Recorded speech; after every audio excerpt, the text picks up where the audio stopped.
আচ্ছা, আমরা যে রোজ এত কিছু খাই, এটা আমাদের শরীরকে ঠিক কিভাবে প্রভাবিত করে? মানে এর পেছনের বিজ্ঞানটা কি? চলুন আজ এই রহস্যটাই একটু সহজ করে বোঝার চেষ্টা করি। জানব কিভাবে সঠিক খাবার আমাদের শরীরকে শক্তি দেয় আর সুস্থ রাখে। তো চলুন একদম শুরু থেকে শুরু করি। কেমন? সবচেয়ে সাধারণ প্রশ্নটা দিয়েই, আমাদের প্রতিদিন খেতে হয় কেন? শুনতে খুব সহজ লাগছে, তাই না? কিন্তু এই একটা প্রশ্নের উত্তরের মধ্যেই কিন্তু লুকিয়ে আছে খাবারের আসল গুরুত্ব।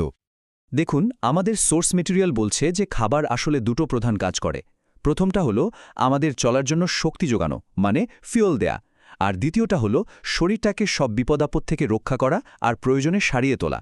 ব্যাপারটা অনেকটা একটা গাড়ির মতো। একদিকে যেমন তেল লাগে চলার জন্য, তেমনি অন্যদিকে গাড়ির বডিটাকেও তো ঠিকঠাক রাখতে হয়, তাই না?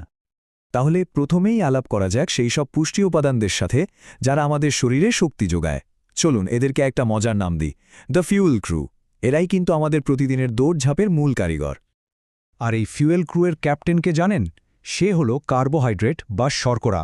আমাদের শরীরটা কিন্তু দারুণ স্মার্ট। মস্তিষ্ক চালানো থেকে শুরু করে হাঁটা চলা, যে কোনো কাজের জন্য শক্তি লাগলেই শরীর সবার আগে এই কার্বোহাইড্রেটেরই শরণাপন্ন হয়।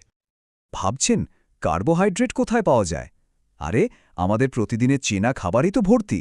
ভাত, রুটি, আলু, এমনকি কলা বা আপেলের মতো মিষ্টি ফলের মধ্যেও কিন্তু এই কার্বোহাইড্রেটই লুকিয়ে আছে। আচ্ছা, শরীর কিভাবে এই কার্বোহাইড্রেট ব্যবহার করে সেটা কিন্তু খুব ইন্টারেস্টিং। আমরা যখনই কোনো কার্বোহাইড্রেট জাতীয় খাবার খাই, আমাদের শরীর সেটাকে ভেঙে গ্লুকোজ তৈরি করে। এরপর সেই গ্লুকোজ রক্তের মাধ্যমে সোজা চলে যায় শরীরের প্রত্যেকটা কোষে। আর সেখানেই এটা শক্তিতে রূপান্তরিত হয়। পুরো ব্যাপারটা একটা পার্সেল ডেলিভারি সিস্টেমের মতো, তাই না? ফুয়েল ক্রুতে কিন্তু আরও একজন সদস্য আছে, আর সে হল ফ্যাট বা লিপিড। এদেরকে বলা যেতে পারে আমাদের শরীরের পাওয়ার ব্যাংক। যখন কার্বোহাইড্রেটের যোগান কমে যায়, তখন এরাই এগিয়ে আসে শক্তি দিতে। শুধু তাই নয়, শরীরকে গরম রাখা বা ভেতরের নরম অঙ্গগুলোকে আঘাত থেকে বাঁচানোর মতো গুরুত্বপূর্ণ দায়িত্বও কিন্তু এই ফ্যাটের। আচ্ছা, শক্তি বা ফুয়েলের ব্যবস্থা তো হলো, কিন্তু শুধু ফুয়েল থাকলেই তো হবে না। শরীরটা তো বানাতেও হবে, তাই না? কোথাও ভেঙে গেলে সারিয়েও তুলতে হবে।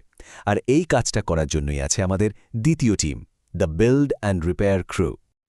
আর এই বিল্ড অ্যান্ড রিপেয়ার টিমের মূল কারিগর হল প্রোটিন। আমাদের শরীরের প্রায় সব কিছুরই মূল উপাদান কিন্তু এই প্রোটিন। সহজ কথায়, প্রোটিন হলো আমাদের শরীরের বিল্ডিং ব্লক, মানে গাঁথনির ইট। এটা ছাড়া শরীরটাই তৈরি হবে না। একটু ভেবে দেখুন, আমাদের চুল বা নখ, আমাদের পেশি, এমনকি রক্ত বা হাড়, এই সব কিছু তৈরির পেছনেই কিন্তু রয়েছে নানা ধরনের প্রোটিন। ব্যাপারটা আসলেই অবাক করার মতো, তাই না? কিন্তু প্রোটিনের কাজ শুধু শরীর গড়া পর্যন্তই সীমাবদ্ধ নয়।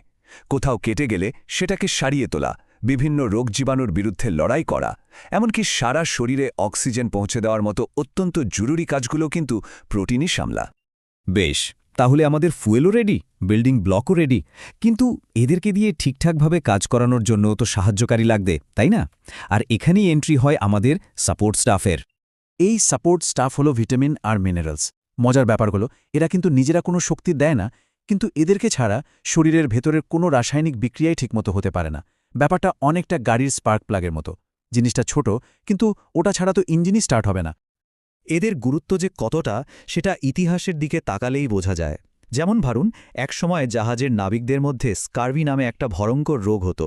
পরে গিয়ে জানা গেল এর সমাধান কোনো জটিল ওষুধে নয়, লুকিয়েছিল সামান্য ভিটামিন সি এর মধ্যে। মানে খাবারের সাথে একটু লেবু খেলেই এই মারাত্মক রোগটা সেরে যেত। ভাবা যায় এই রকম ছোট ছোট জিনিসের অভাবে কত বড় সমস্যা হতে পারে। তাহলে আমরা fuel crew, build and repair crew আর সাপোর্ট স্টাফ, এই ৩ দলের কথাই জানলাম। কিন্তু প্রশ্ন হল, যদি এদের মধ্যকার ভারসাম্যটাই নষ্ট হয়ে যায়, তাহলে কি হবে? আমাদের সোর্স ম্যাটেরিয়াল অনুযায়ী এই ভারসাম্যহীনতা আসলে একটা মুদ্রার এপিট ওপিট। একদিকে আছে অপুষ্টি, মানে প্রয়োজনের তুলনায় কম খাওয়া। এর ফলে শরীর ধীরে ধীরে ক্ষয় হতে শুরু করে। আর ঠিক তার উল্টো দিকে আছে অতিপুষ্টি, অর্থাৎ প্রয়োজনের চেয়ে অনেক বেশি খাওয়া, যা স্থূলতা বা ওবেসিটির মতো সমস্যার জন্ম দেয়। আর এই স্থূলতা বা অতিরিক্ত ওজন কিন্তু একা আসে না। এর সাথে পাল্লা দিয়ে বাড়ে উচ্চ রক্তচাপ, ডায়াবেটিস এবং হৃদরোগের মতো মারাত্মক সব অসুখের ঝুঁকি। আর এখানেই কিন্তু আমাদের প্রতিদিনের খাবারের প্লেটটা খুব গুরুত্বপূর্ণ হয়ে ওঠে। তাহলে সমাধানটা কি? সমাধানটা হলো জেনে বুঝে খাবার বেছে নেওয়া। খুব সহজভাবে বলতে গেলে খাবারকে ৩ ভাগে ভাগ করা যায়: প্রাকৃতিক অর্থাৎ যা সরাসরি প্রকৃতি থেকে আসে, প্রক্রিয়াজাত মানে যেগুলোকে কিছুটা বদলানো হয়েছে, আর কৃত্রিম বা সিনথেটিক। সুস্থ থাকার সবচেয়ে সহজ রাস্তা হল নিজের প্লেটে যতটা সম্ভব প্রাকৃতিক খাবার, যেমন তাজা ফল বা সবজি রাখা, কারণ এগুলোর মধ্যেই পুষ্টিগুণ থাকে সবচেয়ে বেশি। শেষ পর্যন্ত পুষ্টিবিজ্ঞানের এত সব জটিল আলোচনা কিন্তু এসে থামে আমাদের খাবার প্লেটে। আমাদের প্রতিদিনের নেওয়া ছোট ছোট সিদ্ধান্তই কিন্তু আমাদের স্বাস্থ্যকে গড়ে তোলে বা ভেঙে দেয়। তাই এরপর থেকে খাওয়ার আগে প্লেটের দিকে তাকিয়ে একবার ভাবা যেতেই পারে, আমরা কি আমাদের শরীরকে তার সেরা জ্বালানিটা দিচ্ছি? Thanks for watching. Don't forget to like and subscribe to Animated Shikha for more videos.